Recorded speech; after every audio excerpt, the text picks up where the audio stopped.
Hello all of you.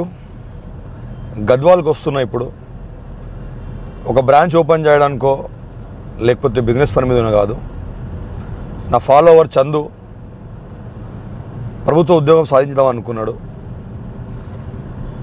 పెళ్ళి, 2 పిల్లలు, చాలా బరువుగా గడిచే జీవితం, ఆటో నడుపుతూ జీవితం కొనసాగిస్తూ ఎట్లైనా సరే నేను గవర్నమెంట్ జాబ్ సాధించాలి అనే ఒక సంకల్పంతో నా అకాడమీకి రావడం జరిగింది.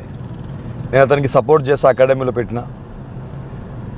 మొన్న మాట్లాడుతూ, సార్ నేను ఇక్కడ ఉన్నా, మీరు నాకు సపోర్ట్ చేసిర్రు, నా భార్య పిల్లలు గద్వాల్లో ఉన్నారు, నా 2 పిల్లలు, నా 2 బాబులు అలా ఎగ్జామ్ ఫీజు కట్టకపోతే వాళ్ళని స్కూల్కి రానివ్వట్లేదు, నా వైఫ్కి ఒక చిన్న హోటల్ పెట్టి వచ్చిన నేను టిఫిన్ అవి చేయడానికి, ఆ హోటల్ కూడా నడవట్లేదు, నాకేమో ఇక్కడ ఎట్లా చేసి కష్టపడి జాబ్ కొట్టాలని ఉంది, నేను ఏం చేయాలో అర్థం కావట్లేదు సార్.